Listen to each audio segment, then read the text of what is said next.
नमस्कार दोस्तों। आज हम देखेंगे आपके जो ईवीएस होता है, आपका पर्यावरण अध्ययन होता है। संपूर्ण पर्यावरण अध्ययन आपका जो एनसीईआरटी बेस होता है, एक ही वीडियो में आपका कवर होगा। इस वीडियो में आपका जो है पूरा एनसीईआरटी जो आपका है पूरा कवर हो जाएगा। जानवरों की खाल पर जो डिज़ाइन होते हैं वह उनके बालों के रंग के कारण होते हैं। जानवरों की जो खाल होती है उस पे जो डिज़ाइन होता है वह क्या होता है, उनके बालों के रंग की वजह से होता है। ये आपको याद रखना है। फर्स्ट है आपका कि जानवरों की खाल पर जो डिज़ाइन बने रहते हैं, जैसे आपने बाघ देखा होगा, ज़ेब्रा देखा होगा, तो उनकी जो बाल होते हैं, उनकी जो डिज़ाइन होता है उन पे, वो क्या होता है, उनके बालों के रंग की वजह से उन पे वो डिज़ाइन बना रहता है। ठीक है। फिर आपका दिन में जागने वाले जानवर आमतौर पर कुछ रंग ही देख पाते हैं। आपके जो है दिन में जो जागते हैं वह केवल कुछ रंग ही देख पाते हैं, ऐसे जानवर। फिर आपका रात में जागने वाले जानवर हर चीज़ को सफ़ेद और काले ही देखते हैं। ये बहुत इंपॉर्टेंट आपका जो आपके रात में जगने वाले जानवर हैं, जैसे आपके उल्लू हो गया, तो ये क्या होते हैं, इनको क्या है, रात को जो है सफ़ेद और काला ही दिखता है। ये आपको याद रखना है। फिर आपका है बहुत से जानवर किसी खास मौसम में लंबी गहरी नींद में चले जाते हैं, जैसे छिपकली। आपका क्या है कि लंबी गहरी नींद में आपकी छिपकली जो है, आपका जैसे सर्दी का मौसम आता है तो क्या है, आपकी छिपकली जो है वह लंबी गहरी नींद में चले जाती है। तो आपका जो है ये पॉइंट भी हो गया। अगला है आपका कुछ जानवर तूफान या भूकंप आने के कुछ समय पहले अजीब हरकतें करने लग जाते हैं। आपने देखा होगा कि जैसे भी कुछ आपदा आती है तो क्या है, जानवरों को पहले ही संकेत मिल जाता है। जंगलों में रहने वाले लोग समझ जाते हैं कि कुछ बुरा होने वाला है। ठीक है। आपका नेक्स्ट पॉइंट है जानवरों में भी देखने, सुनने और महसूस करने की शक्ति होती है। बिल्कुल, आपको ये पॉइंट याद रखने, इन पर आपके एमसीक्यू बनते हैं। ये दो बहुत इंपॉर्टेंट पॉइंट हैं यहाँ पे कि जिन जानवरों के बाहरी कान व शरीर पर बाल होते हैं वे बच्चे देते हैं। याद रखना है आपको, जिन जो आपके जानवर होते हैं जिनके क्या है शरीर पर क्या है बाल होते हैं और कान बाहर की तरफ होते हैं, ऐसे जानवर आपके बच्चे देते हैं। आपको जैसे आपके गाय हो गया, आपके भैंस हो गए, आपके शेर, बाघ, ये सब क्या हो जाते हैं, इनके कान बाहर की तरफ होते हैं, उनके शरीर पर बाल होते हैं, तो ये बच्चे देते हैं। फिर आपका दूसरा पॉइंट है कि जिन जानवरों में बाहरी कान व शरीर पर बाल नहीं होते हैं वे अंडे देते हैं। जैसे आपकी चिड़िया हो गई, ठीक है, उनके चिड़िया के आपने कान नहीं देखे होंगे, तो क्या है, और जैसे आपका जो है सांप हो गया, ये क्या होते हैं आपके, इनके शरीर पर बाल नहीं होते हैं और क्या है, ये अंडे देते हैं। ये आपको याद रखना है। ये पॉइंट भी आपका हो गया। अब आता है आपका एक इम्पोर्टेंट जानवर आपका आता है, आपकी एनसीईआरटी में इसके बारे में दिया गया है, इसे कहते हैं हम स्लॉथ। तो चलिए देखते हैं हम स्लॉथ क्या होता है। स्लॉथ देखने में भालू की तरह होता है, पर ये भालू से अलग होता है। ठीक है। स्लॉथ जो होता है आपका, ये आपका भालू की तरह दिखता है, लेकिन भालू से अलग होता है। ये दिन में करीब 17 घंटे, यहाँ पे अंडरलाइन करिए आप कि ये दिन में 17 घंटे पेड़ों से उल्टा लटक कर आराम से सोते हैं। यानी ये दिन में क्या है, 24 घंटे में से 17 घंटे पेड़ों पर ही सोते हैं। ये आपको याद रखना है। अगला है आपका 40 वर्ष 40 वर्ष के अपने जीवन में सिर्फ 8 पेड़ों पर ही घूमते हैं। कि इसका जो जन्म होता है, मतलब इसकी जो एवरेज उम्र होती है वो होती है इसकी 40 वर्ष, और ये सिर्फ क्या है 8 पेड़ों पर ही घूमता है। ये सप्ताह में एक ही बार में शौच के लिए पेड़ से नीचे उतरते हैं और जिस पेड़ में रहते हैं उसी के पत्ते खाकर अपना पेट भरते हैं। ये क्या है, सप्ताह में है एक ही बार ही उस पेड़ से नीचे उतरते हैं और जिस पेड़ में ये रहेगा उसी पेड़ के आपके पत्ते खाएगा। ये आपको याद रखना है। आपके स्लॉथ के बारे में बहुत प्रश्न पूछे जाते हैं आपके, जैसे कभी कभी आपको प्रश्न पूछा जाता है कि जो आपको एमसीक्यू टाइप प्रश्न आते हैं उसमें पूछा जाएगा कि आपको स्लॉथ जो है वह क्या है 30 वर्ष तक अपने जीवन की आयु, उसकी जीवन की आयु 30 वर्ष तक रहती है। तो आपको याद रखना है 30 नहीं होगा, ये 40 होगा। तो ये आपके स्लॉथ से रिलेटेड आपके जो है इंपॉर्टेंट पॉइंट हैं आपके, कि स्लॉथ जो है दिखने में भालू की तरह होता है लेकिन भालू नहीं होता, पहला पॉइंट। फिर होता है कि ये दिन में 17 घंटे, यहाँ पे याद रखना, मैंने इसीलिए आपको कलर से आपको डिफ्रेंशिएट किया है यहाँ पे, कि 17 घंटे पेड़ों पे उल्टा लटक कर आराम करता है और 40 वर्ष तक इसका जीवन होता है और 8 पेड़ों पर ही घूमता है। ये सप्ताह में एक ही बार शौच के लिए पेड़ से नीचे उतरते हैं और जिस पेड़ पर रहते हैं और जिस पेड़ पर रहेगा उसी पेड़ की पत्तियां खाकर ये अपना जीवन व्यापन करता है। ठीक है। फिर आता आपका चील, बाज और गिद्ध। यानी काइट्स, ईगल्स एंड वल्चर्स के बारे में आपका पूछा गया है। चलिए देखते हैं अब हम, यहाँ पे चील हो जाएगा ये, चील हो जाएगा ये। चील, बाज और गिद्ध की देखने की क्षमता 4 गुना अधिक होती है। ठीक है, ये आपको याद रखना है कि चील, बाज और गिद्ध जो होते हैं उनकी देखने की क्षमता जो होती है हमसे 4 गुना अधिक होती है। पेपर में कई बार पूछा गया है, 4 गुना अधिक होती है। गिद्ध मरे हुए जानवरों को खा कर जगह साफ कर देता है, यानी जिस जानवर को वो खाएगा उसकी क्या है, फिर वो जगह की सफाई कर देता है। ये भी आपको इसका गिद्ध से रिलेटेड आपको पॉइंट याद रखना है। अगला बेहद इंपॉर्टेंट जानवर है आपका, ये है आपका बाघ। ठीक है, टाइगर जिसे हम बोलते हैं। अंधेरे में हमसे 6 गुना बेहतर देख सकते हैं। आपका जो बाघ होता है वह क्या है, हमसे 6 गुना बेहतर देख सकता है अंधेरे में। बाघ का घुर्राना 3 किलोमीटर दूर तक सुनाई देता है। जो आपका बाघ घुर्राता है उसका घुर्राना 3 किलोमीटर दूर सुनाई देता है। ये भी आपको एक पॉइंट हो गया।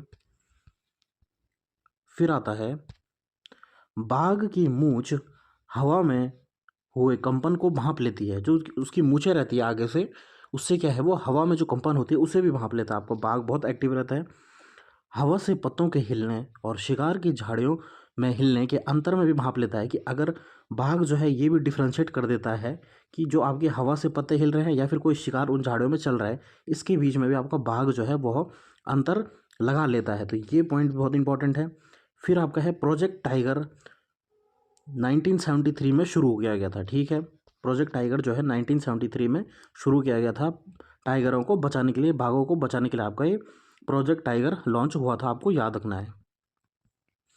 फिर आता है आपका, बाघ मौके के अनुसार अपनी आवाज़ बदलता रहता है। जैसे ही उसको खतरा महसूस होगा वो अलग आवाज़ निकालेगा, शिकार करेगा अलग आवाज़ निकालेगा। तो ये भी आपका एक पॉइंट होता है बाघ से रिलेटेड।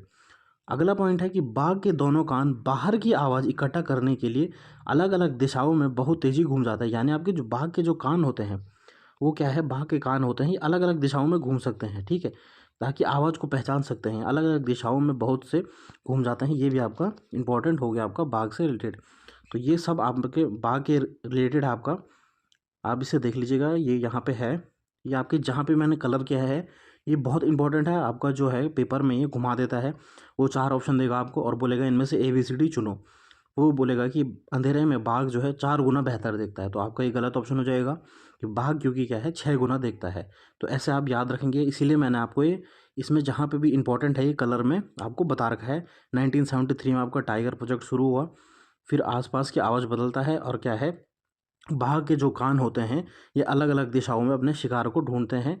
और ये फेमस है आपका, NCERT का फेमस प्रश्न है आपका कि हवा में जो पत्तों के हिलने, कि पत्ते हवा से हिल रहे हैं या फिर कोई शिकारी उसमें झाड़ियों में है, तो उसको भी आपका बाघ जो है भांप लेता है।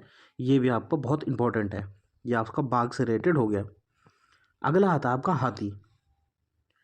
हाथी जो है इसके बारे में भी आपका NCERT में दिया गया है कि हाथी को पानी और कीचड़ में खेलना बहुत पसंद होता है। इससे उसके शरीर को ठंडक मिलती है। जो आपका हाथी होता है वह क्या है, कीचड़ और पानी में खेलता है और इससे क्या होता है, उसके शरीर को ठंडक मिलती है और वह कीचड़ और पानी में खेलता है। ठीक है, अगला पॉइंट है कि हाथी के कान पंख जैसे होता है। आपके हाथी के जो कान होते हैं वो क्या है, बहुत बड़े बड़े होते हैं। गर्मी लगने पर हाथी अपने कान हिलाकर हवा करता है। जो उसके कान होते हैं, जो बड़े बड़े कान होते हैं, उनको क्या है, पंख के तौर पर जब उसे गर्मी लगती है तो पंख के तौर पर हिलाता है और उसे ठंडक प्राप्त होती है। ये आपको याद रखना है हाथी के बारे में। अगला पॉइंट आपका है,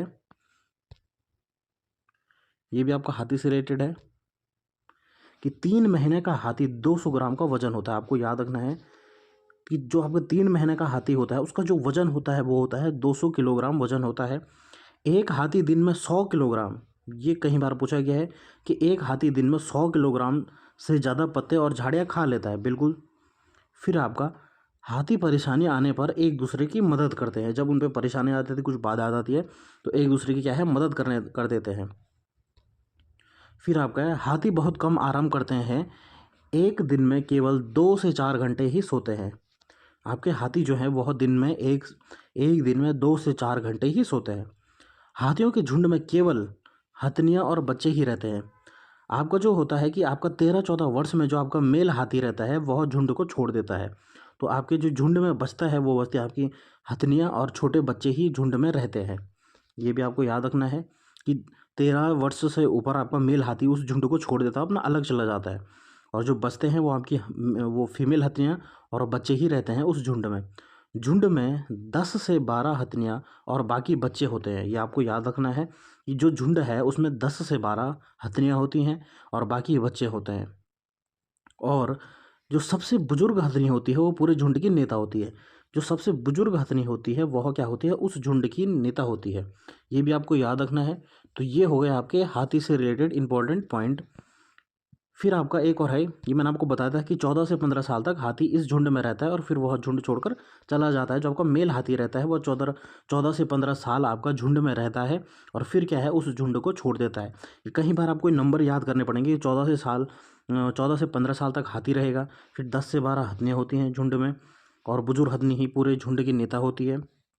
फिर मैंने आपको बताया कि जो हथनियों के झुंड में केवल हथनियाँ और बच्चे ही रहते हैं और 2 से 4 घंटे सोता है, एक दूसरे की मदद करते हैं, 100 किलोग्राम से ज़्यादा पत्ते खाते हैं और 3 महीने में हाथी का जो वज़न होता है वो 3 महीने का हाथी का जो वज़न होता है 200 किलोग्राम होता है। और गर्मी लगने पर अपने जो कान से अपने पंखों को हिलाते हैं। और फिर उसके बाद है, हाथी को जो है पानी और कीचड़ में खेलना पसंद है। तो ये आपके जो है बहुत इंपॉर्टेंट पॉइंट्स आपके रिलेटेड हो गए हाथी से। तो ये आपके जो है मैंने आपको इसमें हाथी आपको बता दिया है। फिर आपका सांप। सांप भी आपका एनसीईआरटी में दिया गया है। तो चलिए देखते हैं हम सांप क्या है। हमारे देश में केवल 4 तरह के जहरीले सांप पाए जाते हैं। आपको याद रखना है कि हमारे देश में केवल जो है 4 तरह के जहरीले सांप पाए जाते हैं और उनके नाम है आपका नाग, करेत, डुबोया तथा अफाई। ये आपको जो है 4 आपके जो जहरीले सांप हैं ये उनके नाम है नाग, जिसे आप कोबरा कहते हो, करेत, डुबोया और अफाई। ये आपके भारत में 4 जहरीले नाग पाए जाते हैं। केवल और केवल यही 4 जहरीले नाग आपके भारत में पाए जाते हैं, आपको याद रखना है। फिर आपका जब सांप किसी को काटता है तो उसके 2 खोखले जहर वाले दांतों से उस व्यक्ति के शरीर में जहर चले जाता है, जिसे आप क्या बोलते हैं, फैंग बोलते हैं, फैंग। याद रखना, इन दांतों को क्या बोला जाता है, फैंग बोला जाता है इनको, फैंग। कि जब सांप जो है अपने जो उसके, या आपको पूछा जाता है कि सांप के जो है कितने दांत होते हैं, तो सांप के जो हैं 4 दांत नहीं होते हैं, 2 दांत होते हैं। ऑप्शन में एक बार पेपर में आपको 4 दांत दे दिए गए थे। तो आपको याद रखना कि सांप के जो हैं 2 दांत होते हैं जिन्हें हम फैंग बोलते हैं और उन दांतों के द्वारा वह जहर क्या है, आदमियों के अंदर डालता है। ये आपको याद रखना है। फिर आता है आपका, सांप के जहर से बचने के लिए उस व्यक्ति को सीरम नाम की दवाई दी जाती है, जो कि उसी के जहर से बनाई जाती है। ये आपको याद रखना है कि सांप की जो दवाई होती है उसे हम सीरम बोलते हैं और ये उसी के जहर से बनाई जाती है। सांप के दांत नुकीले होते हैं लेकिन वह अपने शिकार को चबा कर नहीं खाता बल्कि पूरा निगल जाता है। ये भी आपको याद रखना है। सांप सांप जो होता है वह अपने शिकार को क्या है, चबा कर नहीं खाता है, वह क्या है, पूरा निगल देता है अपना। फिर होता है सांप के बाहरी कान नहीं होते हैं। ये भी आपको याद रखना है। सांप में आप देखेंगे कान नहीं होते हैं। तो ये हो गया। फिर आपका सफ़ेरों, ये आपको फे हो जाएगा। सफ़ेरों को कालबेलिया भी कहते हैं। सफ़ेरों को, जो आपके सफ़ेरे होते हैं उनको क्या है, आपका जो है कालबेलिया भी कहते हैं। कालबेलिया सांप जैसी मुद्राएं होती हैं। कालबेलिया जो होती हैं सांप जैसी मुद्राएं होती हैं। ये भी आपको याद रखना है। जो आपके सफ़ेरे होते हैं उनको हम क्या है, कालबेलिया कहते हैं। सांप खेतों में फसल को चूहों से बचाने में मदद करता है। ये भी इंपॉर्टेंट पॉइंट है आपका कि जो सांप है वो क्या है, चूहों को खाता है, इसलिए क्या है, वो आपकी जो है फसल को क्या है, बर्बाद होने से बचाता है। सांप सुन नहीं पाते, वे केवल बीन के हिलने से उसके अनुसार अपना सिर हिलाते हैं, जिसे लोग नचाना कहते हैं, नाचना कहते हैं। आपने देखा होगा कि जब जो है आपका सफ़ेरा जो होता है वो बीन बजाता है और सांप क्या है, नाचता है। लेकिन वो नाचता नहीं है, वह क्या है, बीन के हिलने के अनुसार ही अपना सिर हिलाता है। यानी जैसे ही जिस डायरेक्शन में बीन जाएगी उसी डायरेक्शन में वह क्या है, अपना सर हिलाता है। ये भी आपको याद रखना है। फिर आपका कालबेलिया जाति के रोशन नाथ जी अपनी जाति के मशहूर जो आपके जो है मशहूर सफ़ेरे थे, यहाँ पे हो जाएगा मशहूर सफ़ेरे थे। वे बहुत आसानी से खतरनाक और जहरीले सांपों को पकड़ लेते थे। ये आपका दिया गया है एनसीईआरटी में, आपको याद रखना है। पूछा भी जाएगा आपका कि कालबेलिया जाति के जो हैं आपके सफ़ेरे को हम कालबेलिया बोलते हैं और कालबेलिया जाति के जो रोशन नाथ जी हैं वह मशहूर सफ़ेरे हैं और वो क्या, खतरनाक जहरीले सांपों को आसानी से पकड़ लेते हैं। तो ये मैंने आपको बता दिया सांप के बारे में। आपको इतने पॉइंट याद रखने हैं, इनसे आपके जो है एमसीक्यू बन जाएंगे। ठीक है, 4 तरह के जहरीले सांप पाए जाते हैं, नाग, करेत, डुबोया तथा अफाई। फिर सांप के 2 जहरीले दांत होते हैं जिन्हें हम बोलते हैं फैंग। सांप के जो जहर से होता है उससे बचने के लिए जो दवाई बनती है उसका नाम सीरम होता है, जो कि उसके जहर से बनती है। फिर हो गया सांप के दांत में जो है नुकीले, सांप जो है अपने शिकार को जो है चबाकर नहीं निगलता है पूरा। सांप के बाहरी कान नहीं होते हैं। सपेरों को हम कालबेलिया बोलते हैं। सांप खेतों में जो चूहे होते हैं उनको मारते हैं और फसल को बचाते हैं। सांप सुन नहीं पाते हैं, केवल बीन की ओर ही अपना जो है सर हिलाते हैं। फिर कालबेलिया जाति के रोशननाथ जी जो है मशहूर सफेरे हैं। ये आपका हो गया सांप के बारे में। अगला है आपका चींटियाँ। फिर आपका चींटियों के बारे में आपका एनसीईआरटी में दिया गया है, तो चलिए देखते हैं हम। चींटियाँ मिलजुल कर रहती हैं और चींटियों का काम बटा रहता है। तो याद रखना, चींटियाँ जो होती हैं वो क्या है, ग्रुप में रहती हैं, मिलजुल कर रहती है और उनका काम बटा रहता है। रानी चींटी जो है अंडे देती है। जो आपकी रानी चींटी है वह क्या है, अंडे देती है। सिपाही चींटियाँ बिल का ध्यान रखती हैं। काम करने वाली चींटियाँ भोजन ढूंढकर बिल तक लाती हैं। ये आपकी चींटियों के जो है काम बटे रहते हैं। जो रानी चींटी होती है वो अंडे देती है। सिपाही चींटियाँ जो है बिल का ध्यान रखती हैं। और जो आपकी काम करने वाली है चींटियाँ होती हैं वह भोजन ढूंढकर बिल तक लाती हैं। ये आपको चींटियों के बारे में याद रखना है।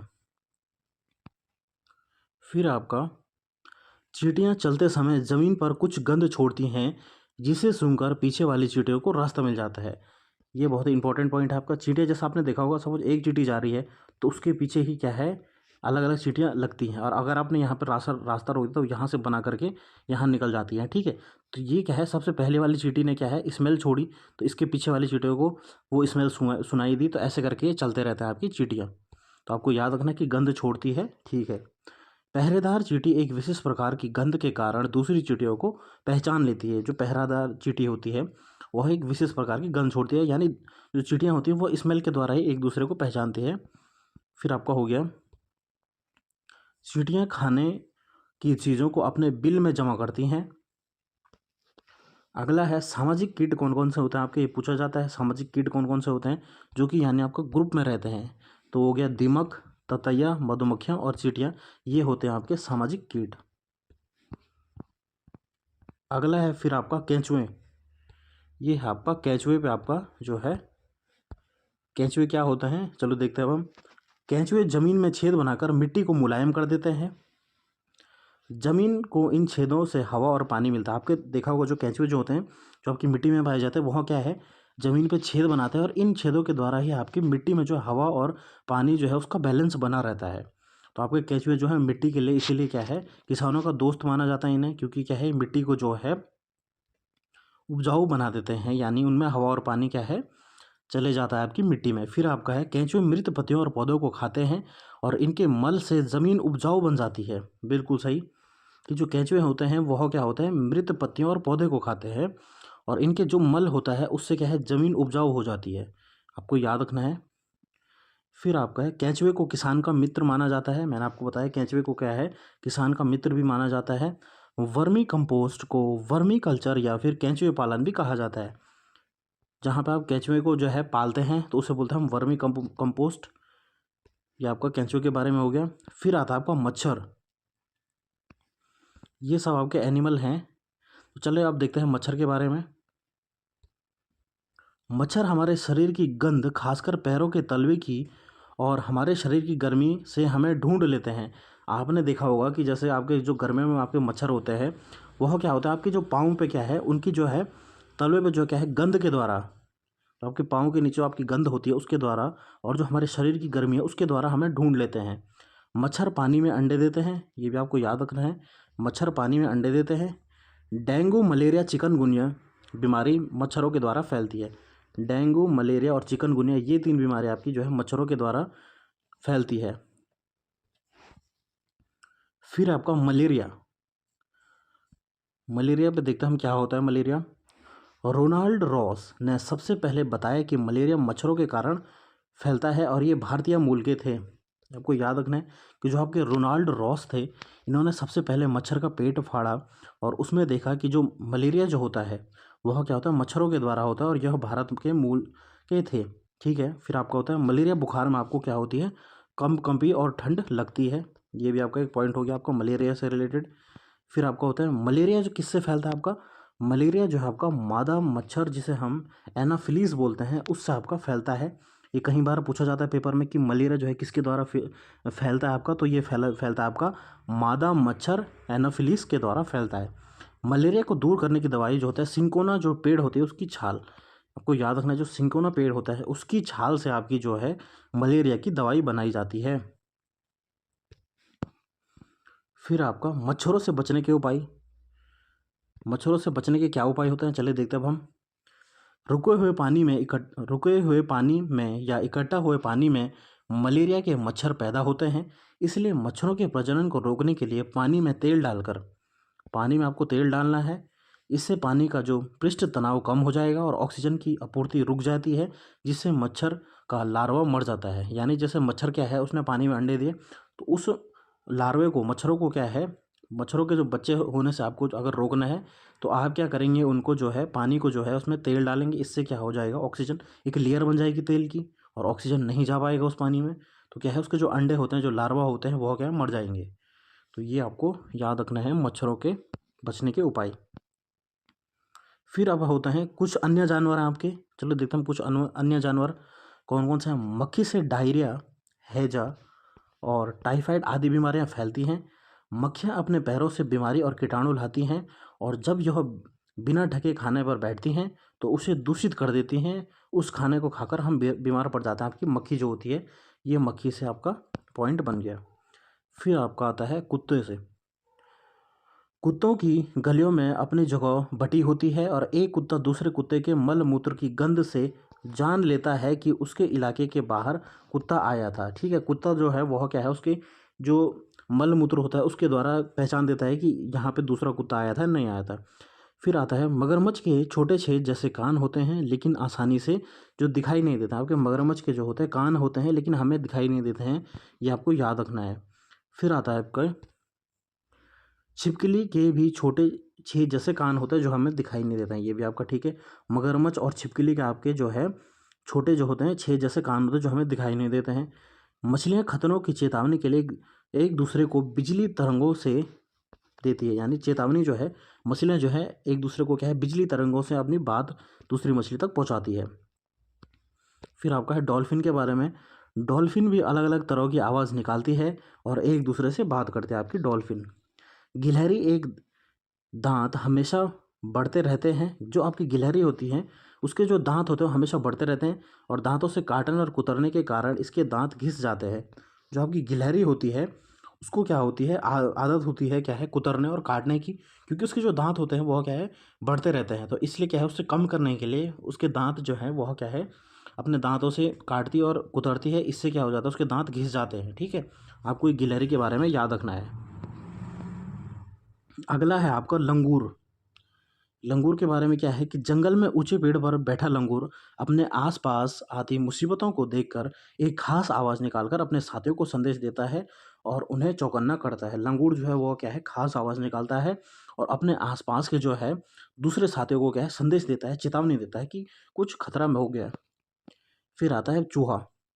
चूहे को देखने की क्षमता कम होती है, लेकिन इनके सूंघने, या आपका सूंघने हो जाएगा यहाँ पे, आपको सूंघने हो जाएगा, सूंघने, छूने और टेस्ट करने की क्षमता अधिक होती है। आपको याद रखना है कि चूहा जो होता है उसकी देख नहीं पाता है, कम क्षमता होती है, लेकिन वह सूंघ और छूने और टेस्ट करने में बहुत अधिक उसकी क्षमता होती है। सबसे पहली चिड़िया आपके पास होती है जो कि होती है आपकी बसंत गौरी। इसे हम इंग्लिश में बोलते हैं बारबेट। तो देखते हैं बसंत गौरी के बारे में। बसंत गौरी यह गर्मियों में टुक टुक करती रहती है, गर्मियों में टुक टुक करती रहती है। पेड़ के तने से गहरा छेद बनाकर उसमें अंडे देती है। यानी क्या है, यह पेड़ में जो है आपका, पेड़ में क्या है, आपकी बसंत गौरी जो है पेड़ में आपकी छेद करती है। यहाँ पे आपकी जो बसंत गौरी है वह क्या है, पेड़ पे छेद करती है आपकी, और फिर यहाँ पे अंदर क्या है, घोंसला बनाती है। ये आपका बसंत गौरी के बारे में आपको ध्यान रखना है। अगली चिड़िया आपकी होती है शक्करखोरा। देखते हैं हम, जिसे हम क्या बोलते हैं, सूर्य पक्षी भी बोला जाता है आपको। जो आपकी शक्करखोरा होता है, इसे आप जो है इसको बोला जाता है आपकी सूर्य पक्षी भी बोला जाता है। शक्करखोरा छोटे पेड़ या झाड़ी की डाली छोटे पेड़ या झाड़ी की डाली पर अपना लटकता हुआ घोंसला बनाती है। याद रखना है आपको। आपको प्रश्न पूछा जाएगा कि कौन सी चिड़िया जो होती है वह अपना जो है लटकता हुआ घोंसला बनाती है, तो आपको याद रखना है वो चिड़िया है आपकी शक्करखोरा। फिर है अगला पॉइंट है, इसका घोंसला बाल, मकड़े की जाली, पतली टहनी, बारीक घास, सूखे पत्ते हो गए, सूखे पत्ते, रुई, पेड़ की छाल के टुकड़े और कपड़ों के चिथड़ों से बना होता है। ये उतना इम्पोर्टेंट नहीं है, लेकिन आपको ये याद रखना है कि शक्करखोरा जो होता है वह अपना जो है लटकता हुआ घोंसला बनाता है। ये प्रश्न आपको पूछा जाएगा कि कौन सी ऐसी पक्षी होती है जो कि अपना लटकता हुआ घोंसला बनाती है, तो आपको याद रखना है वो होती है आपकी शक्करखोरा, जो कि आपकी पेड़ जो है होता है उस पर क्या है छेद करके अपना क्या है लटकता हुआ घोंसला बनाती है।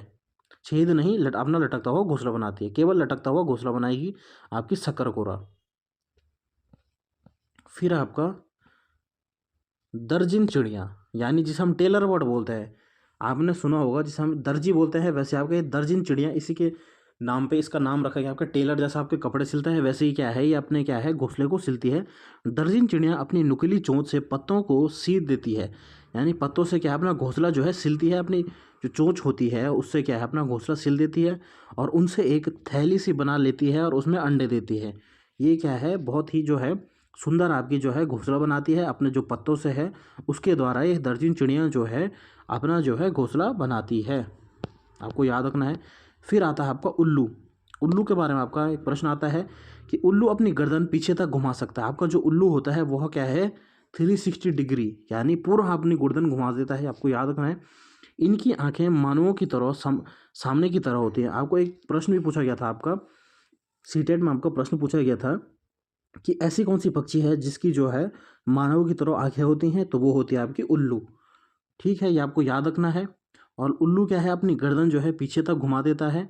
एक और प्रश्न आपका जो बहुत कंफ्यूजिंग प्रश्न था कि ऐसी चिड़िया का नाम बताइए जो कि अपनी गर्दन जो है झटके से पीछे करती है। तो झटके से पीछे करने वाली जो चिड़िया होती है वो होती है आपकी मैना। ये आपको याद रखना है। वो होती है आपकी मैना, जो आपकी होती है वह क्या है झटके से अपनी जो गर्दन है उसे पीछे कर देती है आपकी मैना, और उल्लू केवल झटके से करता है। ये आपको यहाँ पे आ गया कि झटके से अपनी गर्दन आगे और पीछे करती है। ये आपका याद रखिए, उल्लू केवल और केवल अपनी गर्दन आगे पीछे करता है, लेकिन मैना जो होती है वह क्या है झटके से अपनी गर्दन आगे पीछे करती है। ये आपको याद रखना है। फिर आता है आपका डव वर्ड, जिसे हम फाख्ता बोलते हैं। फाख्ता कांटों के बीच या मेहंदी की मेंड में अपना घोंसला बनाती है। आपको याद रखना है जो फाख्ता जो चिड़िया होती है वह कांटों के बीच या फिर मेहंदी के मेंड में अपना घोंसला बनाती है। फिर आता है कलचिड़ी यानी इंडियन रॉबिन के बारे में आपका सवाल पूछा गया है कि कलचिड़ी यानी इंडियन रॉबिन आपकी क्या होती है, ये आपसे पूछा गया है। कलचिड़ियाँ पत्थरों के बीच अपना घोंसला बनाती है। आपको याद रखना है जो आपकी इंडियन रॉबिन या फिर कलचिड़ी होती है वह क्या है पत्थरों के बीच अपना घोंसला बनाती है। इनके घोंसलों में पौधे की नाजुक टहनी, जड़ें, ऊन, बाल, रुई सब बिछा हुआ रहता है। ये आपको याद रखना है। जो कलचिड़ी होती है वो पत्थरों के बीच अपना क्या है घोंसला बनाती है। यह छोटे छोटे कीड़े खाती है, ये भी आपको याद रखना है। अगला है आपका कि इनकी चोंच अंदर से लाल होती है। ये भी आपको याद रखना है। 3 पॉइंट आपको बता दिया है। सबसे पहला पॉइंट ही आपको ज़्यादातर पूछा जाता है कि जो आपका कलचिड़ी होती है वह क्या है अपना जो घोंसला होता है पत्थरों के बीच अपना घोंसला बनाती है। फिर आपका कौवा। कौवा के बारे में आपका क्या है देखते हैं अब। कौवे के घोंसले में लोहे के तार, लकड़ी की टहनियाँ जैसी चीज़ें भी होती है। आपको कौवा इस तरह अपना घोंसला बनाता है। कौवा पेड़ के ऊंची डाल पर अपना घोंसला बनाता है। पेड़ के सबसे ऊंची डाल पर कौवा अपना घोंसला बनाता है। आपको याद रखना है। कौवा अपना जो आपकी कोयल होती है, ये आपको बहुत इंपॉर्टेंट है। कोयल जो होती है अपना घोंसला नहीं बनाती है और वह कौवे के घोंसले में अपना अंडा देती है। कि आपने 3 इडियट वाली मूवी अगर देखी होगी तो उसमें आपने देखा होगा कि जो उनका प्रिंसिपल होता है वह बताते हैं कि जो है कोयल जो होती है वह क्या है अपना घोंसला नहीं बनाती है, वह केवल क्या है कौवे के जो है घोंसले में अपना अंडा देती है। ये आपको याद रखना है। कौवा अपने अंडे अंडे के साथ साथ कोयल के अंडों को भी सेता है, यानी वह सोचता है कि मेरे अंडे होते हैं। तो ये आपको याद रखना है कि कौवा जो होता है वह क्या होता है कोयल के बच्चों को भी अंडों को भी सेता है। ठीक है, अगला प्रश्न आ गया आपको जो है अगला जो पंछी आ गया चिड़िया आ गई वो है कबूतर। कबूतर पुराने मकान या खंडर में अपना घोंसला बनाते हैं। कौवे, गिलहरी, बिल्ली और चूहे मौका देखने देखते ही अंडे चुरा लेते हैं, कई बार घोंसले को भी तोड़ देते हैं। ये आपका अलग पॉइंट है। कबूतर के बारे में आपको याद रखना है कि पुराने मकान या खंडर में अपना घोंसला बनाते हैं, और जो ये आपके कौवे, गिलहरी, बिल्ली होते हैं, यह मौका देखते ही अंडे को चुरा लेते हैं या फिर घोंसले को भी तोड़ देते हैं चिड़ियाओं के। फिर आता है आपका चील, बाज और गिद्ध। चील, बाज और गिद्ध 4 गुना अधिक दूर तक देख सकते हैं, इंसान से 4 गुना अधिक दूर तक देख सकते हैं आपके चील, बाज और गिद्ध। चील की पूंछ खांचे वाली होती है। चील की जो पूंछ होती है वह खांचे वाली होती है। गिद्ध मरे हुए जानवरों को खाकर जगह साफ कर देता है और आकाश में ऊंचा उड़ता है। जो गिद्ध होता है वह क्या करता है, जो अपने जानवरों को, सपोज उसने जो शिकार है उसे खाया, तो फिर उस जगह को भी वह साफ कर देता है। फिर आपका आता है जमीन पर पड़ी हुई कोई भी चीज किसी चील को 1 से 2 किलोमीटर से दूर दिखाई देती है। आपका जो है, जो जमीन से क्या है, चीज अगर जमीन से 1-2 किलोमीटर दूर होगी तो चील को ऊपर से दिखाई देता है कि ये चीज यहाँ पे पड़ी है, यानी उसकी नज़र इतनी तेज होती है। तो ये भी आपको याद रखना है चील के बारे में। पहले जो आपको भोजन पकाने का तरीका होता है वो आप क्या होता है, भूनकर, उबालकर, तलकर व सेक कर अपने भोजन को बनाते हैं। ये आपका जो है एनसीईआरटी में भी दिया गया है आपका। ठीक है। अगला है आपका महाराष्ट्र में जो है सहजन के फूल के पकोड़े बनाए जाते हैं। ये है आपका सहजन के फूल और इसके पकोड़े बनाए जाते हैं। आपको याद रखना है महाराष्ट्र में जो है सहजन के फूल के पकोड़े आपके बनाए जाते हैं। अगला जो है आपका स्टेट है वो है आपका उत्तर प्रदेश। उत्तर प्रदेश में है जो कचनार के फूल की सब्जी उत्तर प्रदेश में बनाई जाती है आपकी। ठीक है, ये आपके कचनार के फूल हैं। फिर है आपका गोवा। गोवा और कश्मीर में आपका जो है रिलेटेड क्वेश्चन आता है। गोवा में मछली को नारियल के तेल के साथ पकाकर खाया जाता है। ठीक है, और कश्मीर में मछली को सरसों के तेल, यही डिफरेंस है आपका।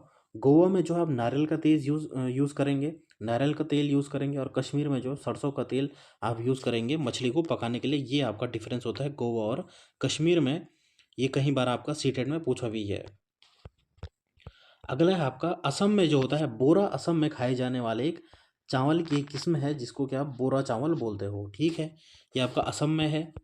अगला है गुजरात में प्रमुख खाद्य जो है ढोकला, चटनी वाले चावल और मिठाई आदि है। ठीक है, ये आपका गुजरात में खाया जाता है आपका। फिर आपका केरल में टैपियोका खाया जाता है। ये आपका टैपियोका है। टैपियोका एक जो आपका मूली टाइप का होता है, ये आपका केरल में खाया जाता है। ये सीटेट का फेमस क्वेश्चन है कि टैपियोका कहाँ खाया जाता है। ये आपका केरल में खाया जाता है, आपको याद रखना है। अगला है आपका केले के फूल की सब्जी केरल में खाई जाती है। जो आपके केले के फूल होते हैं उसकी सब्जी आपकी केरल में खाई जाती है। केरल में नारियल के पेड़ और चावल की खेती होती है। ये भी आपके इंपॉर्टेंट पॉइंट होते हैं केरल से रिलेटेड। फिर आपका आता है मध्य प्रदेश में दाल बाफला जो है, मध्य प्रदेश राजस्थान के जितने करीब है उतना ही समांतर यहाँ के खान पान में नजर आती है। ठीक है, मध्य प्रदेश और राजस्थान में आपका जो है दाल बाफला खाया जाता है। अगला है आपका हांगकांग। ये बहुत इंपॉर्टेंट है आपका। हांगकांग में सांपों को भोजन के रूप में उपयोग किया जाता है और इससे जो डिश बनती है उसे हम बोलते हैं लिंग हू फेन, यानी सांपों को जो है पकाया जाता है हांगकांग में, तो उसे क्या बोला जाता है, लिंग हू फैन। ये आपका एनसीईआरटी में भी दिया गया है कि हांगकांग में आप जो है सांपों को भोजन बनाते हैं, उसका नाम क्या है, तो उसका नाम है लिंग हू फैन। ये आपको याद रखना है। अगला प्रश्न है आपका राजस्थान में जो दाल बाटी चूरमा घी का ज़्यादा इस्तेमाल होता है, यह डिश तैयार होती है आपकी घी में, आपकी दाल बाटी चूरमा। ये आपके राजस्थान में होता है। बंगाल में जो है झींगे आलू पोस्ता जो है आपको बंगाल में यूज होता है, खाया जाता है। इसमें गिलकी या तुरई के इस्तेमाल से डिश तैयार की जाती है। आलू और खसखस के दानों को मिलाकर यह डिश तैयार की जाती है आपकी झींगे आलू पोस्तो। ये आपकी बंगाल में खाया जाता है, आपको याद रखना है। अगला है आपका हमारा उत्तराखंड जो है, यहाँ आपको जो है मंडवे की रोटी और फाणू मिलता है। पहाड़ी इलाके में इस राज्य के खान पान कुछ अलग होते हैं, मतलब यहाँ पे हो जाए अलग होते हैं। ठीक है, जैसे हमारा मंडवे की रोटी जो होता है ये आपका जो है आपका रागी का जो आटा होता है, रागी का आटा जो होता है उससे आपकी मंडवे की रोटी बनती है। और फाणू हमारे यहाँ एक किस्म की दाल होती है, उससे आपकी जो है ये फाणू बनता है, उसे पीस करके। तो मंडवे की रोटी और फाणू जो है उत्तराखंड का आपका डिश होता है, खाया जाता है हमारे उत्तराखंड में। फिर आता है आपका लास्ट जो है आपका तमिलनाडु जो है, यहाँ पे उत्तपम डोसे की तरह है लेकिन उससे थोड़ा अलग होता है। इसमें उड़द दाल और चावल को पीसकर घोला जाता है। तमिलनाडु में आपका उत्तपम खाया जाता है, आपको याद रखना है। उत्तपम जो है तमिलनाडु की एक डिश होती है। सबसे पहला पौधा आता है आपका नेफेंथिसिस, जिसे हम इंग्लिश में बोलते हैं पिक्चर प्लांट। देखते हैं ये नेपेंथिसिस पिचर प्लांट होता क्या है। नेपेंथिसिस नामक पौधा इंडोनेशिया, ऑस्ट्रेलिया और भारत के मेघालय में पाया जाता है। बहुत इंपॉर्टेंट पॉइंट है आपका कि जो आपका नेपेंथिसिस पौधा होता है ये आपका इंडोनेशिया में, ऑस्ट्रेलिया में और भारत में आपका पाया जाता है मेघालय में। बाहर ये पाया जाता है आपका इंडोनेशिया और ऑस्ट्रेलिया में, और भारत में ये मेघालय में पाया जाता है। ये आपको याद रखना है इस पौधे के बारे में। अगला पॉइंट है, यह पौधा लंबे घड़े जैसा दिखता है जिसके ऊपर पत्ती का ढक्कन लगा होता है और इसमें खुशबू निकलती है जिसकी वजह से कीड़े मकोड़े उसके अंदर फंस जाते हैं। ठीक है, ये आप पॉइंट भी बहुत इंपॉर्टेंट है कि क्या है, ये जो पौधा होता है ये एक लंबे घड़े के जैसा दिखता है, इसके ऊपर एक ढक्कन लगा होता है जिससे कि कुछ खुशबू निकलती है ताकि जो है ये जो कीड़े मकोड़े हैं उसकी तरफ आकर्षित हो। और मैं आपको बताता हूँ, ये है आपका जो पौधा है, ये आपका पौधा है, आप पिक्चर में देख सकते हैं, ये आपका पौधा है। ठीक है, ये आपका पौधा है और ये उसकी क्या है, ये पत्तियों वाली एक कैप रहती है, यानी कि ढक्कन टाइप का रहता है। जब भी सपोज कोई मधुमक्खी आपके यहाँ से इसके अंदर आती है तो ये क्या कर देता है, इसको एक सुगंध आती है, जो जानवर जो होते हैं वो इसकी सुगंध से आकर्षित होते हैं और इसकी ओर चले आते हैं। और ये क्या करता है, अपने जैसे जानवर इसके अंदर जाता है ढक्कन को सीधा बंद कर देता है। ठीक है, और जानवर यहीं मर जाता है। इससे ये अपना न्यूट्रिशन पूरा करता है, वो हम आगे देखेंगे। फिर ये आपका जो है थर्ड पॉइंट हम देखते हैं, नेपेंथिसिस पौधे को घटपर्णी पौधा भी कहा जाता है। बहुत इंपॉर्टेंट है कि आपका जो है इस नेपेंथिसिस पौधे को घटपर्णी पौधा कहा जाता है। तो अभी तक हमने आपके 3 पॉइंट पढ़े इसमें से कि नेपेंथिसिस पौधा जो होता है वो इंडोनेशिया, ऑस्ट्रेलिया और भारत में आपका मेघालय में पाया जाता है, पहला पॉइंट। फिर क्या होता है, इस पौधे जो होता है इसके ऊपर जो होता है एक ढक्कन टाइप का होता है जिससे खुशबू निकलती है और ये जानवरों को अपने अंदर फंसाता है जैसे कि कीड़े मकोड़े। फिर होता है इस पौधे का दूसरा नाम आपका घटपर्णी पौधा भी कहा जाता है इसे। अगला पॉइंट इसका है, यह मांसाहारी और कीटभक्षी पादप का उदाहरण है, यानी यह क्या है, मांसाहारी पौधे के कैटेगरी में आता है। यह अपने गड्ढे के जाल में कीड़े, मेंढक और चूहों को फंसाता है। ये बहुत इंपॉर्टेंट पॉइंट है आपका कि यह कौन से आपका पूछा जाता है, सीटेड में आपका पूछा जाता है कि यह कौन से आपके जो है जानवरों को फंसाता है, कीड़े मकोड़े, और यहाँ पे आपका चूहा भी दिया रहेगा। तो आप क्या है, चूहा भी फंसाता है, आपको याद रखना है, बड़े बड़े चूहों को भी फंसा देता है, मेंढक फंसाता है और कीड़े मकोड़ों को फंसाता है। ये आपको याद रखना है, ये 3 बहुत ही इंपॉर्टेंट होते हैं आपके। ठीक है, फिर आपका होता है कीड़ों को आकर्षित करने के लिए यह अच्छी गंध पैदा करता है। मैंने आपको बता दिया था पहले भी कि जो कीड़ों को आकर्षित करने के लिए ये अपने ऊपर क्या है, इसकी एक जो कैप होती है उससे क्या है गंध निकलती है, जिससे कि क्या हो जाता है, कीड़े मकोड़े इसकी ओर आकर्षित हो जाते हैं इसकी सुगंध से। ठीक है, अगला आप देखते हैं हम इसके बारे में, इसकी घड़े के समान दिखाई देने वाली संरचना वास्तव में रूपांतरित भाग कीड़ों को आकर्षित करने के लिए होती है। ठीक है, ये पॉइंट भी इंपॉर्टेंट है, मैंने आपको बता दिया इससे पहले कि जो घड़े के समान इसकी आकृति होती है वह क्या होती है, इसको क्या है, कीड़ों को आकर्षित करने के लिए होती है इसकी।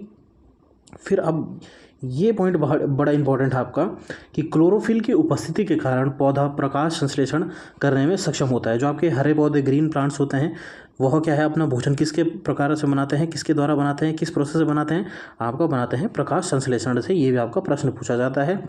ठीक है, इस जो प्रोसेस होती है इसमें क्या होता है, जो पौधा होता है वह सनलाइट में जो है कार्बन डाइऑक्साइड को लेता है और ऑक्सीजन देता है।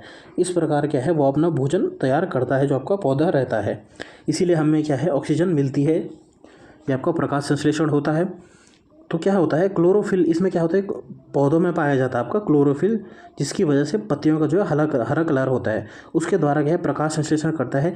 लेकिन नाइट्रोजन की कमी को दूर करने के लिए यह कीड़ों को खाता है।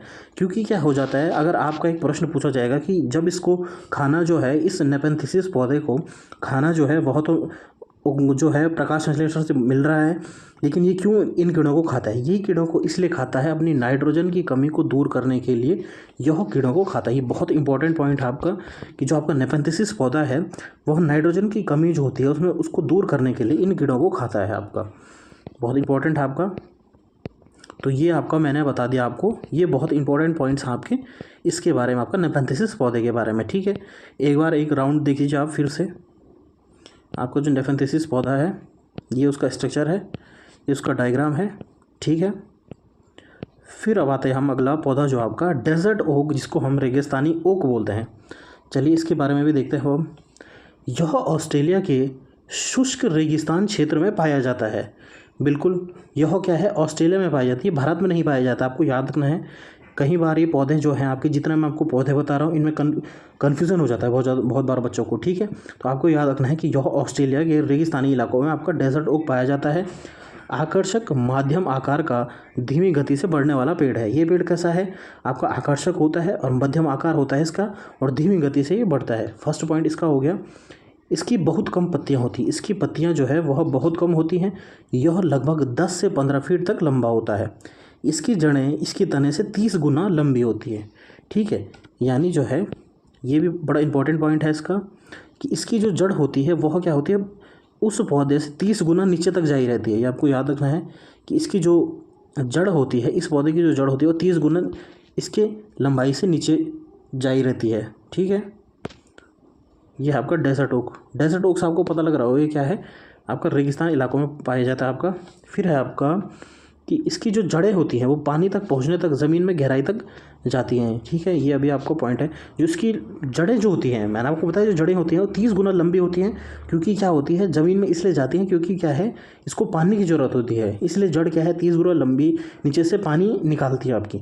इसकी ऊंचाई सामान्य क्लास की दीवार के बराबर होती है। ये भी बहुत इंपॉर्टेंट पॉइंट है आपका।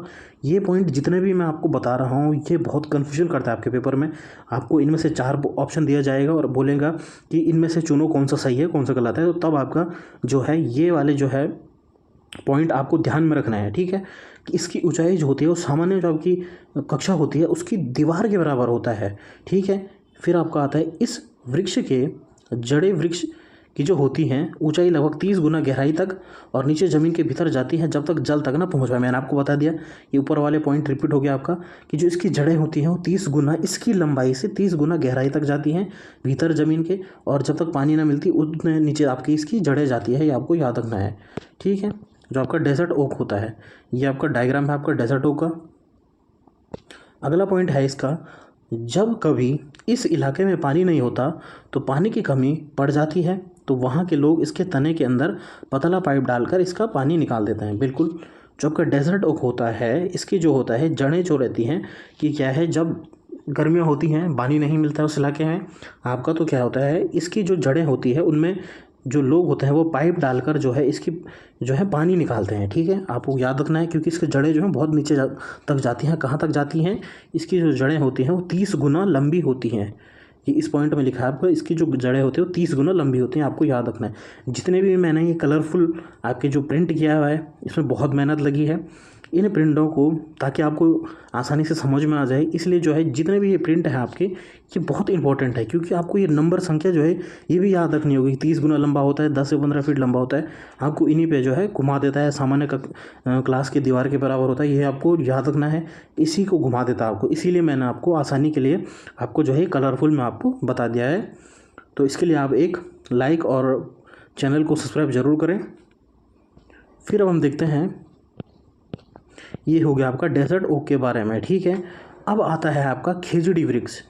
ये भी आपका एनसीईआरटी में दिया गया है, खेजड़ी वृक्ष। चलिए देखते हैं हम इसके बारे में। खेजड़ी के पेड़ राजस्थान में पाए जाते हैं। बिल्कुल, आपका जो ये पेड़ होता है ये पाया जाता है आपका राजस्थान में। और डेजर्ट ओक जो इससे पहले मैंने पढ़ाया था वो पाया जाता है आपका कहाँ, वो पाया जाता है आपका ऑस्ट्रेलिया में। और नेपेंथिसिस पौधा आपका पाया जाता है आपका भारत में, पाया जाता है मेघालय में, और आपका जो है विदेश में पाया जाता है इंडोनेशिया और ऑस्ट्रेलिया में पाया जाता है आपका, ठीक है। फिर उसके बाद आता है आपका खेजड़ी वृक्ष जो है ये आपका राजस्थान में पाया जाता है। इसका जो फल होता है एक समृद्ध प्रोटीन स्रोत के रूप में खाते हैं, ठीक है। आपका जो इसका फल होता है, खेजड़ी वृक्ष का जो फल होता है उसको क्या है, एक प्रोटीन स्रोत के रूप में आपका खाया जाता है।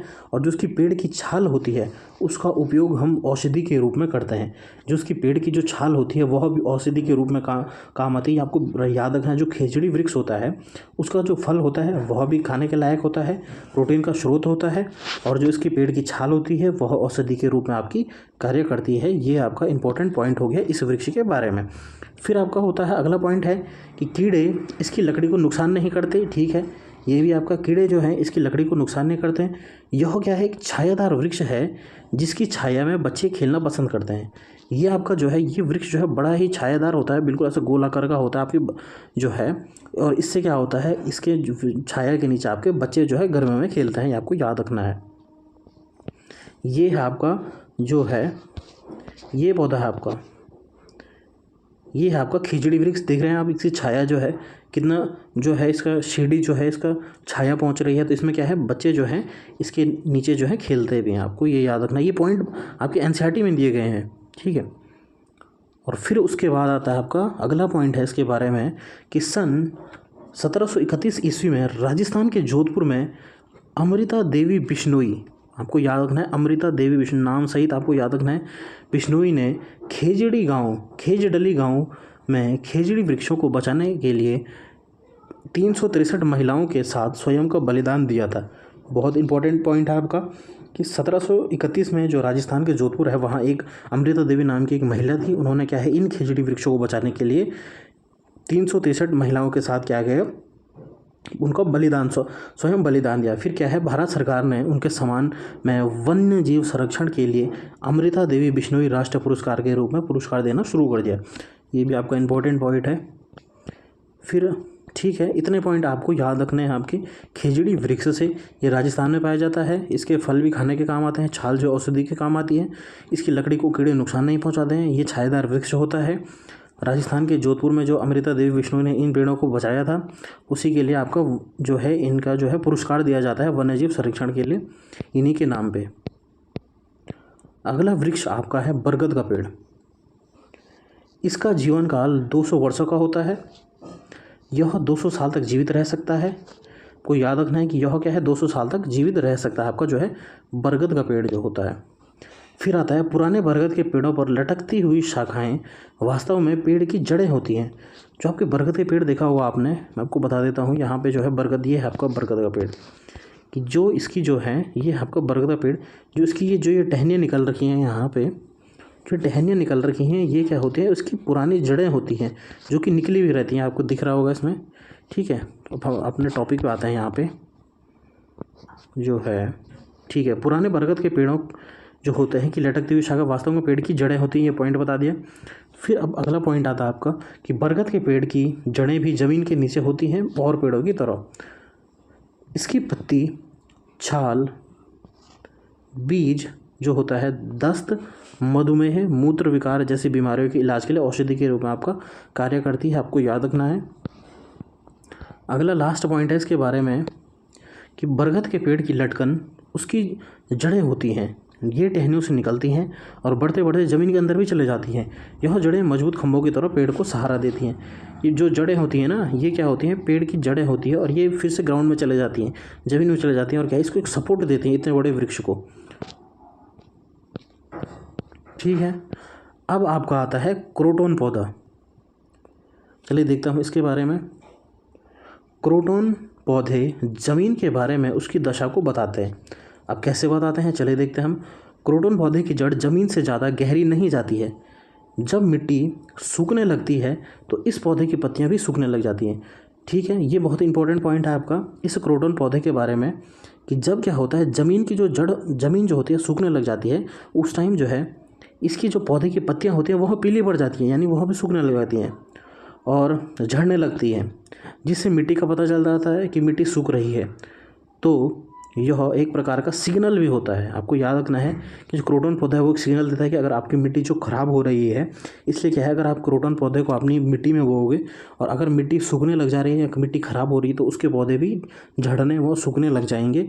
ये आपका जो होता है क्रोटोन पौधा होता है, ये है आपका क्रोटोन पौधा, ठीक है। जैसे ये दिख रहा होगा आपका, इसकी पत्तियाँ जो हैं वह क्या हो गई हैं, पीली पड़ गई हैं, आपको दिख रहा होगा। तो इसलिए क्या आपकी जो मिट्टी जो हो गई है वह क्या हो गई है, ख़राब होने लग गई है। तो ये होता है आपका क्रोटोन पौधा, ठीक है। सबसे पहले मकान के टॉपिक में आता है आपकी लद्दाख के मकान। इस पे आपके कई बार बहुत प्रश्न पूछे गए हैं, या मतलब जो है आपका एक प्रश्न पूछा ही जाता है आपका। चलिए देखते हैं हम। लद्दाख जो होता है, लद्दाख पहुंचने के लिए जम्मू कश्मीर पार करना पड़ता है, यानी लद्दाख जाने के लिए आपको जो है जम्मू कश्मीर जाना पड़ता है। लद्दाख को ठंडा रेगिस्तान यानी कोल्ड डेजर्ट भी कहा जाता है। ये बहुत इंपॉर्टेंट पॉइंट है कि लद्दाख को जो है ठंडा रेगिस्तान कहा जाता है। अगला प्रश्न है कि जो आपका अगली लाइन है कि जो आपका लद्दाख की मकानें होती हैं वो कैसी होती हैं।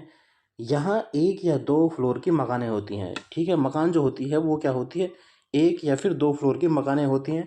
घर पत्थर के होते हैं और छत और फर्श लकड़ी के होते हैं। यानी इनकी जो छत और फर्श होती हैं ये पूरा ऊपर से और नीचे यहाँ पे भी जो क्या है लकड़ी से बने रहते हैं। दीवार मिट्टी की और उस पर चूने की मोटी परत चढ़ी हुई होती है। दीवार मोटी होती है और चूने की क्या है उस पर परत चढ़ी हुई होती है। ये आपको इनकी मकान से याद रखना है। यहाँ कम बारिश होती है, बारिश बहुत कम होती है। यहाँ पेड़ पौधे नहीं पाए जाते, ये भी आपको ध्यान रखना है। लद्दाख के बारे में ये आपका बताया गया है। इन जो इनकी मकानें होती हैं इनकी जो होती है लकड़ियों की सीढ़ियों का प्रयोग होता है। इनके जो घर होते हैं वहाँ क्या होता है लकड़ियों की सीढ़ियों का प्रयोग होता है। नीचे की मंजिल में जानवर को रखा जाता है। जो आपकी नीचे की मंजिल होती है, सपोज ये दो दो मंजिला मकान है तो यहाँ नीचे की मंजिल में जो है यहाँ क्या रखी जाती है, इनकी गाय भैंस रखे जाते हैं और ऊपर जो है ये खुद रहते हैं। ठीक है, यहाँ बहुत ठंडा होता है।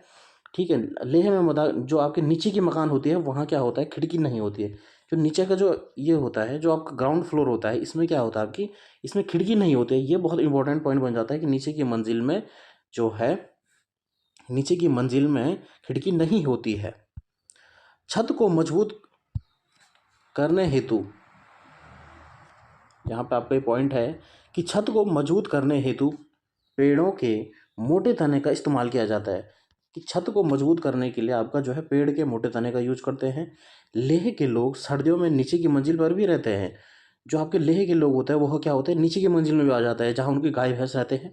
क्योंकि मोटी दीवारें, लकड़ी के फर्श, लकड़ी की छत ठंड से बचाती है। क्योंकि वहाँ बहुत सर्दियों में ठंड पड़ती है, इसलिए क्या है वह क्या अपने गाय भैंसों जहाँ रहते हैं वहीं शिफ्ट हो जाते हैं आपकी जो है सर्दियों में।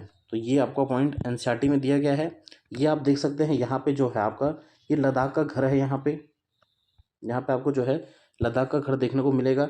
इसमें क्या है यहाँ पे जो है नीचे जो है नीचे वाले में आप देख सकते हैं यहाँ पे क्या है आपका जो है खिड़की नहीं है पूरा नीचे से आपका, और ये ऊपर वाली स्टोरी पे खिड़की है। और यहाँ से आपकी साइड से सीढ़ी होगी, आधी पिक्चर आ रही है तो यहाँ सीढ़ी से क्या होगी इसकी जो है सीढ़ी होगी और यहाँ से जो है इसमें लकड़ी का छत लगे रहता है जो कि मोटे पेड़ के तनों से बना रहता है। ये आपको ध्यान रखना है। लद्दाख के मकान के बारे में आपके इतने प्रश्न बनते हैं आपके। ठीक है, ये मैंने आपको बता दिया, इतने आपके इससे प्रश्न बन जाएंगे आपके। ये आपकी लेह की आपकी लद्दाख की मकानें हो गई। ठीक है, अब आती है मनाली की मकान। मनाली के मकान के बारे में क्या होता है कि मनाली के मकान पत्थर या लकड़ी के बने होते हैं। पत्थर या फिर लकड़ी के बने होते हैं मनाली की मकानें। मनाली एक पहाड़ी इलाका है और यहाँ बारिश बहुत होती है और बर्फ़ भी पड़ती है। ये बर्फ़ हो जाएगा यहाँ पे। मनाली जो होता है वहाँ आपने देखा होगा जो वहाँ क्या होता है आपका हिमाचल प्रदेश में पड़ता है आपका मनाली। तो यहाँ क्या है बारिश भी होती है और बर्फ़ बहुत तेज़ी से बढ़ती है। ये एक पॉइंट हो गया। यहाँ आपको जो है मनाली की जो है ये आपको एक घर दिख रहा होगा यहाँ पे, ये है आपका मनाली की मकान। आपको इतने ही पॉइंट आपको मनाली से याद रखने हैं। अगला जो घर आता है वो है असम का घर। ये बहुत ही इंपॉर्टेंट होता है। असम में कैसे घर पाए जाते हैं हम देखते हैं चलो। घर असम में घर ज़मीन से 10-12 फीट ऊपर होते हैं। 10-12 फीट ऊपर होते हैं आपके असम में घर। क्योंकि इन्हें बनाने की वजह होती है भारी बारिश। क्योंकि असम में जो है बहुत भारी बारिश पड़ती है, बाढ़ बहुत बार आती है, आपने देखा होगा। तो इसलिए वहाँ के घर जो होते हैं वो 10 से 12 फीट ऊपर आपके बनाए जाते हैं जो कि आपके बांस के डंडों पर बनते हैं। ये हम देखते हैं कि ये बांस से बनाए जाते हैं और अंदर भी लकड़ियों का प्रयोग होता है, यानी पूरी लकड़ी से बनता है। और नीचे जो होते हैं जो खंभे होते हैं आपके जो 10 से 12 फीट के ऊपर इसको बनाया जाता है वो होता है आपकी बांस की लकड़ी। ये आपको याद रखना है कि यह क्या है बांस के बने होते हैं। अगला पॉइंट है असम में बांस तथा रस्सी के पुल भी बनाए जाते हैं। असम में जो है वह क्या है बांस के पुल भी यूज़ करते हैं। आपका जाने के लिए जो है बांस के पुल भी यूज़ करते हैं। यहाँ बांस को गरीबों का टिम्बर भी कहा जाता है। गरीबों का टिम्बर भी कहा जाता है। आपसे प्रश्न पूछा जाएगा कि गरीबों का टिम्बर किसे कहा जाता है असम में, तो आपको याद रखना है बांस को गरीबों का टिम्बर भी कहा जाता है। यहाँ पे ये है आपकी आसाम की जो मकान है ये पूरी क्या है बम्बू से बनी होती है। ये आप देख सकते हो यहाँ पे जो इसके ये आपके क्या है बांस भी आपके जो ये बनी हुई है और ये सीढ़ी जा रही है और पूरा फर्श भी क्या होता है लकड़ी का होता है। ये आपको बांस इससे याद रखना है आपको। आसाम के ऐसे घर बनाए जाते हैं। अगला है आपका कश्मीर की मकान है। अब देखते हैं हम कश्मीर की मकानें कैसी होती हैं। कश्मीर में शिकारा घूमने हेतु तथा हाउस बोट टूरिस्ट हेतु प्रयोग होती है। जो आपकी शिकारा जो होती है एक बोट होती है, शिकारा बोट होती है जिसमें आपके जो पर्यटक रहते हैं वो घूमने के लिए जाते हैं आपके कश्मीर में। कश्मीर में शिकारा का उपयोग यात्रा और हाउस बोट पर्यटकों के लिए किया जाता है। यानी इस शिकारा बोट पे जो है वहाँ पे क्या है, लोगों ने जो है घर भी बनाए रहता है, यानी उनका पूरा घर उसमें शिकारा बोट पे चलता है आपका। हाउस बोट 80 फुट लंबाई व 8 से 9 फुट की चौड़ाई पे होता है ये हाउस बोट आपका शिकारा बोट। कश्मीर में मकान की खिड़कियों बाहर की ओर उभरी होती हैं और इन्हें डब कहा जाता है। डब कहा जाता है, ये आपको याद रखना है कि कश्मीर में जो मकान होती है उनकी खिड़कियाँ जो होती है बाहर की ओर होती हैं और उसे हम कश्मीरी भाषा में डब बोलते हैं, ये आपको याद रखना है। यहाँ पे जो है आपका शिकारा बोट दिखाई गई है, ये आपकी कश्मीर में शिकारा बोट चलती है। इसी पे इनका क्या है, मतलब आपने अगर गए होंगे जम्मू कश्मीर में तो वहाँ पे क्या होता है कि जो इनका जो शिकारा बोट होती है इसमें इनका क्या है पूरा घर पूरा रहता है। तो ये हो गया आपका कश्मीर में आपके कैसे घर पाए जाते हैं, ये आपका कश्मीर के बारे में मैंने बता दिया आपको। फिर आपका है दिल्ली के मकान। दिल्ली भारत की राजधानी है, ये सबको पता है। दिल्ली में ऊंची ऊंची इमारतें एवं ऊंचे मकान होते हैं, ये आपको याद रखना है। फिर आता है आपका श्रीनगर। श्रीनगर में कैसे मकाने होते हैं देखते हैं अब हम, कि श्रीनगर में कुछ घर पहाड़ पे, कुछ पानी में, कुछ ऊंचे पर्वत पर और कुछ पत्थरों से बने होते हैं। इन पर लकड़ी के सुंदर डिजाइन बने होते हैं।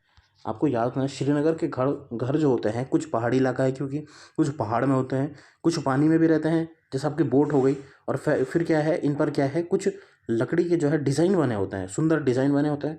हाउस बोट जो है 80 फीट तक लंबी हो जाती है और 8 से 9 फीट तक चौड़ी हो जाती है। ये आपका जैसे मैंने आपको बताया जो आपका इससे पहले शिकारा बोट था वैसी इनकी हाउस बोट जो होती है वो इतनी होती है। फिर आता आपका डोंगा।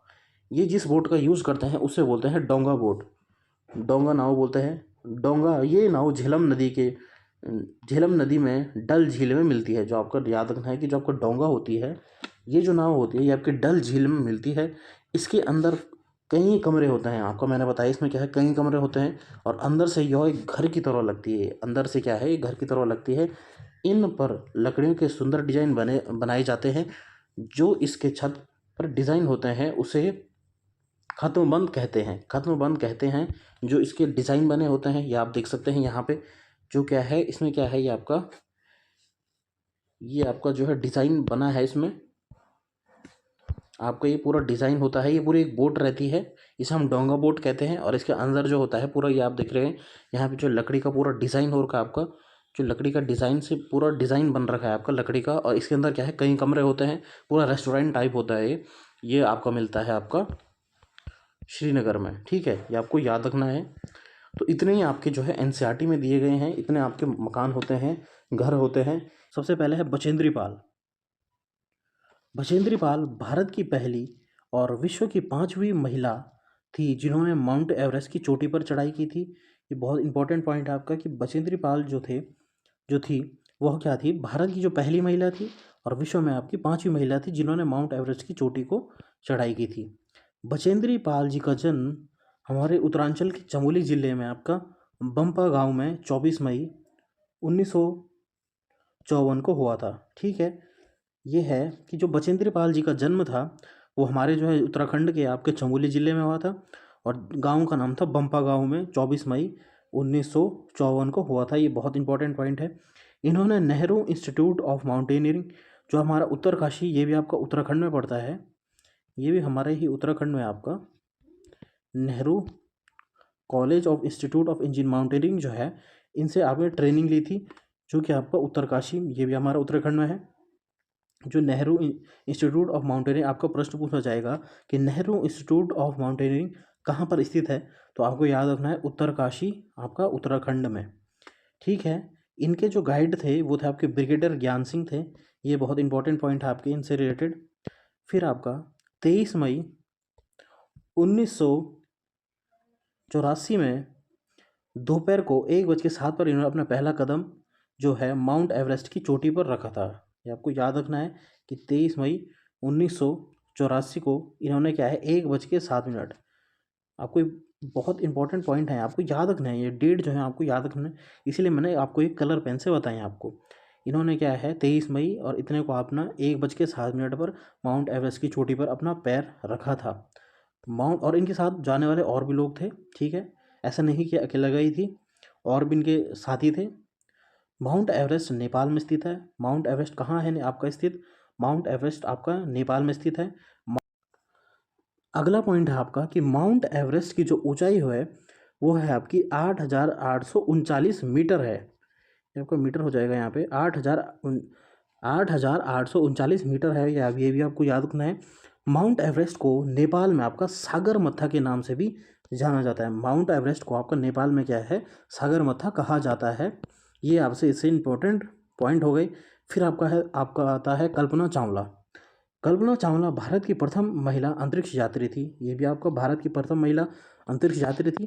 कल्पना चावला का जन्म 17 मार्च 1962 को करनाल हरियाणा में हुआ था। करनाल हरियाणा में इनका जन्म हुआ था। कल्पना चावला ने नासा 1988 में ज्वाइन किया था। ये भी आपको याद रखना है कि इन्होंने क्या है आपका जो है नासा 1988 में ज्वाइन किया था। ठीक है।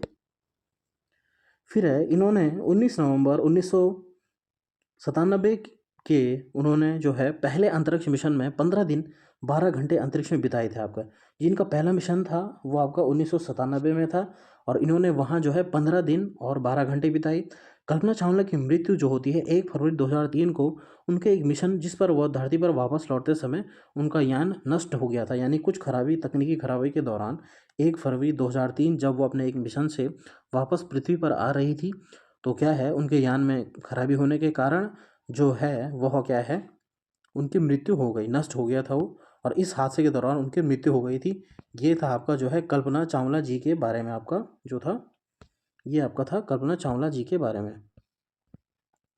अगला है आपका कर्णम मालेश्वरी। इनके बारे में आपका इंपॉर्टेंट है एनसीईआरटी में। कर्णम मालेश्वरी आंध्र प्रदेश की हैं। आपको याद रखना आंध्र प्रदेश की हैं। यह क्या है? यह एक वेट लिफ्टर हैं। 130 ग्राम वेट उठाती हैं ये। ठीक है। और इन्होंने अब तक जो है 29 मेडल आपके भारत के लिए जीते हैं। ये भी आपका पूछा जाता है। इन्होंने क्या है आपका चलो यहाँ पे लिखा है कि इन्होंने क्या है 29 मेडल आपके जीते हैं भारत के लिए। ठीक है। ये आपके इंपॉर्टेंट पॉइंट हो गए आपके। कर्णम मालेश्वरी की आंध्र प्रदेश की है, वेट लिफ्टर है, 130 ग्राम का भार उठाया और 29 मेडल इन्होंने जीते हैं। अगला आपका है लेफ्टिनेंट कमांडर वाहिदा प्रिज्म। ये आपके लेफ्टिनेंट हैं और ये कहाँ की हैं? राजौरी ज़िले के, जम्मू कश्मीर के राजौरी ज़िले की हैं ये आपकी नौसेना में डॉक्टर थी। आपको याद है नौसेना में डॉक्टर थी। यह भारतीय नौसेना में समुद्री जहाज़ पर काम करने वाली गिनी चुनी महिलाओं में से एक थी। गिनी चुनी महिलाओं में से एक थी आपकी। यह पहली महिला थी जिन्होंने पूरी परेड की कमान संभाली थी। आपको याद रखना है यह भारत की पहली महिला थी जिन्होंने आपकी नेवी में पूरी परेड की कमान संभाली थी। आपकी जो नविदा प्रिज्म थी आपकी। ठीक है। वहीदा प्रिज्म था आपकी। फिर आता है आपका एक एनसीईआरटी में दिया गया आपका ये चमकता सितारा नाम से आपका एक टॉपिक है। तो चमकता सितारा जो है वो आपकी सूर्यमणि है। सूर्यमणि एक चमकता सितारा यानी जिसको गर्ल स्टार है। चमकते सितारे उन साधारण लड़कियों की असाधारण कहानियां हैं जिन्होंने स्कूल जाकर अपनी ज़िंदगी बदल दी। आपकी जो है सूर्यमणि के बारे में इसमें बताया गया है। सूर्यमणि चाहती थी कि लोग त्योहारों पर अपने गीतों गानों को गाएं, उन्हें भूलें ना और अपनी पहचान ट्रेडिशन को चाव से पहने। यानी अपने जो है कल्चर से बहुत प्यार करती थी आपकी जो सूर्यमणि जी थे। ठीक है। इन्होंने 21 साल की उम्र में वासवी दीदी और कई लोगों की मदद करने के लिए एक सेंटर खोला था अपने 21 साल की उम्र में। देख रहे हैं आप कितनी कम उम्र में इन्होंने क्या है वासवी दीदी के नाम से एक केंद्र सेंटर भी खोला था आपका। उन्होंने इस जगह का नाम जो है तोरंग रखा और कुड़ुक भाषा में तोरंग जो होता है इसका मतलब होता है जंगल। ठीक है। ये आपको याद रखना है कि जो आपका तोरंग होता है कुड़ुक भाषा जो होती है इसको आपका क्या बोला जाता है? आपका जंगल बोला जाता है आपका। और जो है कुड़ुक भाषा किस राज्य की है? तो ये होती है आपकी झारखंड की। ये भी कई बार आपको प्रश्न पूछा गया है कि कुड़ुक भाषा जो है ये कहाँ के लोग बोलते हैं? ये बोलते हैं आपकी झारखंड के लोगों की भाषा होती है कुड़ुक। अब आते हैं आपके अलबरूनी। अलबरूनी जो है आपके उज्बेकिस्तान से भारत आए थे। अलबरूनी ने बहुत सी बारीकी से चीज़ों और जगहों को देखा और उनके बारे में लिखा। आपके अलबरूनी जो थे वह उज्बेकिस्तान के थे और वो भारत में आए थे। उन्होंने खासकर जो भारत के जो आपके तालाब होते हैं उनके बारे में लिखा था। ये आपको पॉइंट आ गया है कि अलबरूनी ने तालाबों के बारे में लिखा आपका। उन्होंने कहा कि यहाँ के लोग तालाब बनाने में तो माहिर हैं और अगर वह हमारे देश के लोग इन्हें देखेंगे तो हैरान रह जाएंगे कि भारत में जो है कैसे आपके तालाब बने। उस स्ट्रक्चर को देख के काफ़ी प्रभावित हो गए थे आपके अल्बरूनी जी। फिर है बहुत बड़े बड़े भारी पत्थरों और लोहे के कुंडों और सरियों से जोड़कर तालाब के चारों तरफ एक चबूतरा बनाए जाते हैं। ये आपके अल्बरूनी ने बताया था आपका। इन चबूतरों के बीच ऊपर से नीचे जाती हुई सीढ़ियाँ और लंबी कतारें होती थी। लोगों के उतरने और चढ़ने के रास्ते अलग होते थे, जहाँ कभी भीड़ लगने से परेशानी नहीं होती थी। ये भी कुछ पॉइंट हैं आपके। फिर आपका आज इतिहास पढ़ने वाले लोगों को अल बरूनी की किताब से उस ज़माने के बारे में बेहद कुछ है यहाँ पे कुछ पता चलता है। ये भी आपका सही है। फिर है आपका अल बरूनी बहुत कुछ किताबें का नाम लिख चुके थे आपके। जिनके उनकी एक किताब थी वो थी आपकी किताब उल हिंद, जो आपकी उन्होंने जो है भारत पे आपकी किताब लिखी थी, वो थी आपकी किताब उल हिंद। ठीक है, तो ये थे आपके अल बरूनी थे। मेन इन्होंने क्या करा था आपके जो है तालाब के बारे में, इन्होंने भारत के तालाबों के बारे में आपकी तारीफ़ करी थी और एक किताब लिखी थी उन्होंने किताब उल हिंद आपके भारत देश के बारे में। ठीक है, फिर जो है आपका ये है आपका नेक्स्ट आपका अल बरूनी है, लास्ट आपका अल बरूनी है। तो स्टूडेंट्स आज हमने देखा कि जो है फेमस जो आपके पर्सन्स होते हैं आपके एनसीईआरटी किताब में जितने भी पर्सन्स थे वो मैंने आपको बता दिए हैं। तो अगर आपको ये सेशन पसंद आ रहा है, हमारी मेहनत पसंद आ रही है, तो प्लीज़ लाइक करें, कमेंट करें, शेयर करें और सब्सक्राइब करें चैनल को। धन्यवाद।